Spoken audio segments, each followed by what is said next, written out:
Hi friends, welcome to விதைகள் study centre. உங்களுக்கு தெரியும் எம்ஆர்பி போர்டில் இருந்து உங்களுக்கு ஹெல்த் இன்ஸ்பெக்டர் இந்த மாதிரி போஸ்டிங் வந்து பார்த்தீங்கன்னா 1000+ போஸ்டிங் வந்து நமக்கு வந்திருக்கு. 1429 இந்த வேகன்சி கூட இன்க்ரீஸ் ஆகும். It is a bulk posting. So இதில் நம்ம மிஸ் பண்ணக்கூடாது. உங்களுக்கு தெரியும் கோரில் வந்து நீங்கள் எல்லாருமே வந்து ஸ்ட்ராங்காக இருப்பீங்க. தமிழ் எலிஜிபிலிட்டி டெஸ்ட் தான் இப்போ டஃப்பாக கேட்குறாங்க. டஃப் அண்ட் த மீன்ஸ் நம்ம இப்போ 10th நம்ம முடிச்சிருப்போம். 11th 12th நமக்கு பாடம் இருந்திருந்தாலும் நம்ம அதிகமாக ஸ்கோரிங் சப்ஜெக்ட்ஸ் தான் வந்து கான்சென்ட்ரேட் பண்ணியிருப்போம். ஸோ இதில் நம்ம கான்சென்ட்ரேட் பண்ணியிருக்க மாட்டோம். சரிங்களா? மேக்ஸிமம் 50 மார்க்கு 40% வந்து நம்ம வந்து எடுத்தாகணும் குவாலிஃபையிங் மார்க் அப்படிங்கிறது. ஸோ இதுக்கான கிளாஸஸ் பற்றின டீட்டெயில் தான் நான் வந்து சொல்ல போகிறேன். Based on previous year questions. Previous இயரில் பார்த்தீங்கன்னா எப்படி கொஸ்டின்ஸ் கேட்டிருக்காங்க அப்படிங்கிறத வச்சு பார்த்தோம்னா நம்ம ஒரு மெட்டீரியலும் ரெடி பண்ணியிருக்கோம். அதே மாதிரி பார்த்தீங்கன்னா டெஸ்ட் பேட்ச் வந்து நமக்கு போயிட்டு இருக்கு. ஸோ எல்லாமே ப்ரீவியஸ் இயர் பேஸ் பண்ணி தான் உங்களுக்கு வந்து இருக்கு. சரிங்களா? ஸோ அதே மாதிரி நம்ம மெட்டீரியலும் இந்த மாதிரி கொடுத்துருவோம். ஓகேங்களா? நீங்க பிடிஎஃப் வேணும்னா பிடிஎஃப் வாங்கிக்கோங்க. புக்கு ஹார்ட் காப்பி வேணாலும் நீங்க ஹார்ட் காப்பி மெட்டீரியல் வாங்கிக்கலாம்.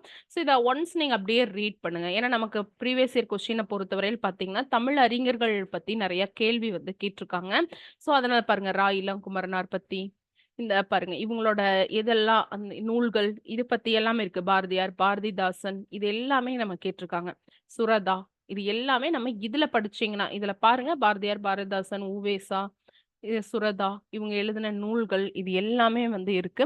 ஸோ இது எல்லாமே எதை பேஸ் பண்ணி எழுதியிருக்கு அப்படி எடுத்திருக்கோம் அப்படின்னு சொல்லி பார்த்தீங்கன்னா ப்ரீவியஸ் இயர் கொஸ்டின் பேஸ் பண்ணி எடுத்திருக்கோம். இது மட்டும் இல்லாமல் பிஜிடிஆர்பிக்கான தமிழ் எலிஜிபிலிட்டி அண்ட் எஸ்ஏ ரைட்டிங் கூட உங்களுக்கு அவைலபிளாக இருக்கு. ஸோ டெஸ்ட் வந்து பார்த்தீங்கன்னா இந்த மாதிரி ஒரு பர்டிகுலர் ஷெடியூல் கொடுத்துட்டு இந்த டெஸ்ட் வந்து கண்டக்ட் பண்ணுவோம். ஸோ டோட்டலாக வந்து 50 மார்க்குக்கு வந்து ஒவ்வொரு டெஸ்ட்டும் வந்து இருக்க போது டோட்டலாக 15 டெஸ்ட் வந்து பிளான் பண்ணியிருக்கோம். ஸோ இதுக்கான ஷெடியூலும் நீங்கள் வந்து வாங்கிக்கலாம். அடுத்தது பார்த்தீங்கன்னா ப்ரீவியஸ் இயர் கொஸ்டின்ஸ் தமிழில் எந்த மாதிரி ப்ரீவியஸ் இயர் கொஸ்டின் கேட்டிருக்காங்க டிஎன்பிஎஸ்சி ஆகட்டும் எம்ஆர்பி போர்டு ஆகட்டும். ஸோ இந்த விஷயங்கள் நீங்கள் தெரிஞ்சுக்கிட்டீங்க. இதை மட்டும் நீங்கள் படிச்சுட்டீங்கன்னாவே இந்த பொருத்துதல் இந்த ஃபஸ்ட்டு சிலபஸ்க்கே 182 கொஸ்டின்ஸ். ஸோ இதை ஃபுல்லு தரவு பண்ணிட்டு நாங்கள் கொடுத்துருக்க மெட்டீரியல் படிச்சுட்டு டெஸ்ட்டை மட்டும் நீங்கள் எழுதுனீங்கனாவே டெஃபினட்டாக இந்த மார்க் வந்து குவாலிஃபையிங் மார்க்குங்கிறது உங்களால் எழுத முடியும். ஓகே.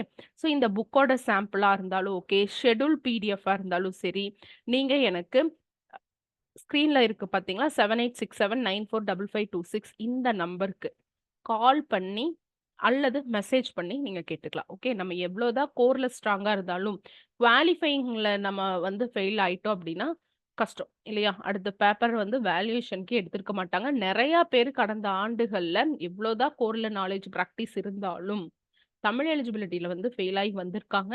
ஸோ இது வந்து அனுபவத்தில் சொல்கிறது. அதனால டெஃபினட்டாக ஒரு டெஸ்ட் பேட்ச் உங்களுக்கு இம்பார்ட்டன்ட் தான். குவாலிஃபையிங் பேப்பருக்கு test batch important. Thank you friends.